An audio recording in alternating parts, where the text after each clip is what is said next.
চূড়ান্ত কাম ন্যায়ালয় অসমত কেতিয়াও হ'বই নোৱাৰে কাৰোবাৰ দূৰাকাংক্ষা থাকিব পাৰে কিন্তু সত্যত পৰিণত কেতিয়াও হ'ব নোৱাৰে অসম অসমীয়াৰ হৈ থাকিব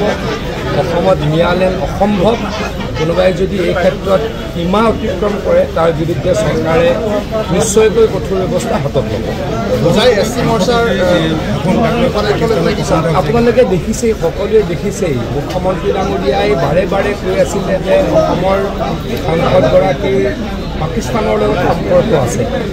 তেখেতৰ পত্নীয়ে পাকিস্তানৰ কোনোবা সংস্থাৰ পৰা দৰমহা লয়